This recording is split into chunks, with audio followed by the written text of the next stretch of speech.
কলেজে সংবিধান ঠিক কি বলছে উত্তর দেবেন প্রিন্সিপাল। এফআইআর দায়ের করার পর পুলিশ কি করেছে? কেস ডায়েরি জমা দেওয়ার নির্দেশ হাইকোর্টের তরফ থেকে, নতুন করে মামলা ফাইল করার নির্দেশ দেওয়া হয়েছে আদালতের তরফ থেকে। এফআইআর দায়ের করার 3 ঘন্টার মধ্যে গ্রেফতার করা হয়েছে বলে পুলিশের তরফ থেকে জানানো হয়েছে। এসআইটি অর্থাৎ সিট থেকে সব রকম সহযোগিতা পাচ্ছি বলেও জানাচ্ছেন নির্যাতিতার পরিবারের সদস্যরা।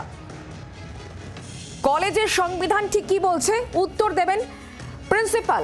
এফআইআর দায়ের করার পর পুলিশ কি করেছে? কেস ডায়েরি জমা দেওয়ার নির্দেশ দেওয়া হয়েছে কোর্টের তরফ থেকে, হাইকোর্টের তরফ থেকে নির্দেশ দেওয়া হয়েছে। এই বিষয়ে আইনজীবীর বক্তব্য কি শোনাবো।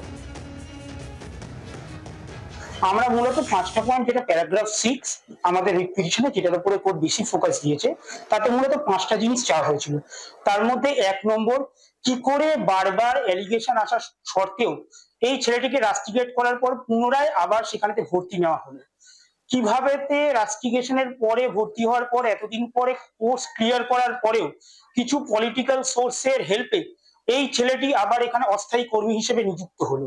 কি করে কলেজ শেষ হয়ে যাওয়ার পর রাত্রির পর্যন্ত ইউনিয়ন রুমে ছেলেরা থাকতে পারে, কিভাবে এইরকম ক্রাইম কিভাবে চলে যাচ্ছে, এবং এর উপরে কোনো স্টেপ গভর্নমেন্টের তরফ থেকে নেওয়া হয়নি কেন, এবং এতদিন ধরে এই ছেলেটির এগেনস্টে যে এত ক্রিমিনাল কেস, তার সত্ত্বেও কিভাবে একে এখনো ছাত্র হিসেবে রেখে দিয়েছে, এবং প্রত্যেকটা জায়গাতে এই কেন কলেজের ইউনিয়নের মাথা হিসেবে রিপ্রেজেন্ট হচ্ছে।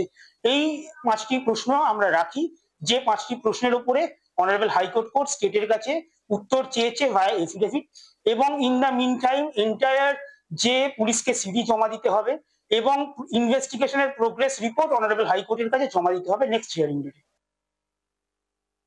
অনবাংশু নিয়োগী এই মুহূর্তে আমাদের সঙ্গে রয়েছেন প্রতিনিধি টেলিফোনে। অনবাংশু, আইনজীবী স্পষ্ট করে বললেন 5টা খুব গুরুত্বপূর্ণ প্রশ্ন, সেই প্রশ্নের উত্তর তিনি জানতে চেয়েছেন, এবং একই সঙ্গে তদন্ত এখনো পর্যন্ত যতদূর যেভাবে করিয়েছে সেটাও জানাতে হবে, তাই তো?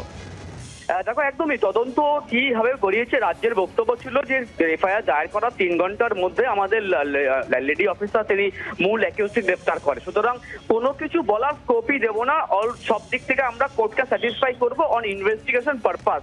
এবং সেই সুরে কিন্তু এক প্রকার এই তদন্তের উপর আস্থা রেখেছে ভিকটিম ফ্যামিলি। তারা স্পষ্ট করে বলেছেন যে এসআইটির উপর আমরা আস্থা আছে। তাদের বক্তব্য এটাই ছিল যে আমরা সব রকম সহযোগিতা পাচ্ছি।